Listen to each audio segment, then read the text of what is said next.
Bezat Hashem, la Gemara de Chok l'Israël ce matin, Berachot 32b. La Mishnah nous dit, Afilu Amelech Shoel Bishlomo. Quelqu'un qui fait la Hamida, il y a un roi qui passe et il lui demande le bonjour, il lui salue, il dit Shalom Aleichem ou bonjour. Lo Ya'ane, il n'a pas le droit de répondre. Amar Rav Yosef, dit Rav Yosef, Lo Shanu El Ale Malchei Israël. Ceci dit rien que pour un roi d'Israël. Aval le Malchei Umot Haolam posek. Si un roi d'Israël passe et quelqu'un fait la Hamida, alors il n'a pas le droit d'interrompre la Hamida pour répondre bonjour au roi qui l'a salué au début. Mais si un roi goy passe et il est en train de faire la Hamida, et là le roi l'a salué, il est obligé d'arrêter pour répondre à ce roi. Mitivi, la Gemara pose une question. Amit palel vera anas ba kenegdo, ra karon ba kenegdo, lo mafsik la mekatser veole. On a dit quelqu'un qui est en train de faire la Hamida et il voit un brigand qui s'approche vers lui ou un wagon qui est en train de dérailler et venir dans sa direction. Il faut pas arrêter la Hamida, il faut la raccourcir. Ça veut dire que tu dis rien que la première phrase de chaque bracha et la bénédiction. Et là, tu dis qu'il faut arrêter carrément pour répondre bonjour au roi. La kashia, hadefshar, le katser et katser. Vimlav posek. Ça dépend de la situation. Quand on peut raccourcir la Hamida pour ne pas l'interrompre, c'est mieux de la raccourcir. Mais quand on ne peut pas, tu peux même arrêter la Hamida quand il s'agit d'un danger. La Gemara nous rapporte une histoire. Tanou Rabbanan, Chachamim ils ont appris. Maaseh bechassid echad. Il y avait un chassid. Et le Tosfot nous dit, chaque fois qu'on parle de chassid echad, on parle de Rabbi Yehuda bar Elai. Maaseh bechassid echad. Shaya mitpalel baderech. Il était en route, il était en train de prier la Hamida. Bassar echad. Il y avait un ministre qui est passé, Venatan le shalom. Il a dit, bonjour monsieur. Velo echezir le shalom. Mais lui, il n'a pas interrompu sa Hamida pour le saluer de retour. Imtinlo, ce ministre l'a attendu, jusqu'à qu'il a fini sa Hamida. Quand il a terminé sa Hamida, Amar lo reka,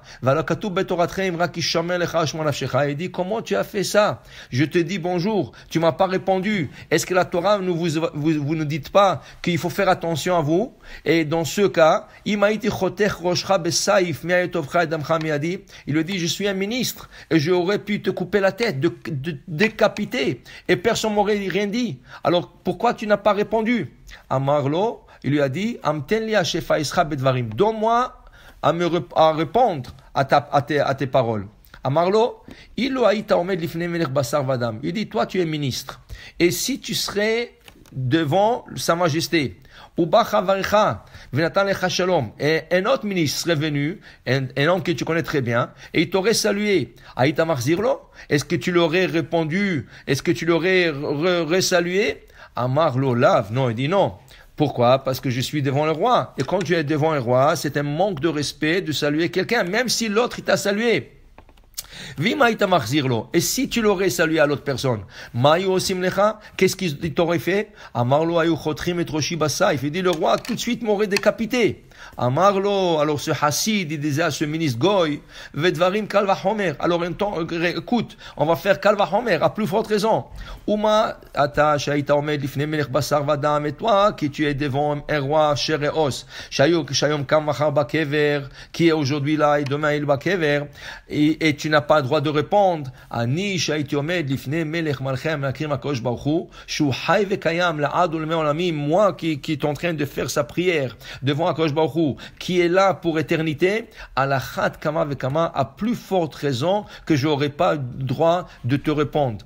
Miyad nitpaye soto asar, tout de suite ce ministre, il a accepté l'argument, v'niftar oto chassid le beto shalom, et ce chassid a pu retourner chez lui en paix. Pour vous dire, quand on fait la Hamida, on n'a pas le droit d'interrompre pour n'importe quoi. Pas seulement interrompre, même regarder de côté. Imaginez-vous toujours, vous êtes devant un Kosh Baruch, vous êtes devant un roi, même chair et os, est-ce que vous avez le droit quand vous lui parlez, de regarder de côté, à gauche, à droite, qui c'est qui rentre, qui c'est qui a éternué, qui c'est en train de tousser, qui c'est qui est en train de faire des bruits? On n'a pas le droit. À la chat vekama vekama, quand on est devant Melech Malchei Amelachim, quand on fait la Hamida, il faut se concentrer d'une manière de ne pas se déconcentrer et faire attention à chaque chose qui se passe autour de nous. La personne doit être complètement concentrée dans sa Hamida. Alors même s'il y a quelqu'un qui fait de bruit, même quelqu'un qui est rentré, il faut pas regarder. Et le Zohar, il va plus loin.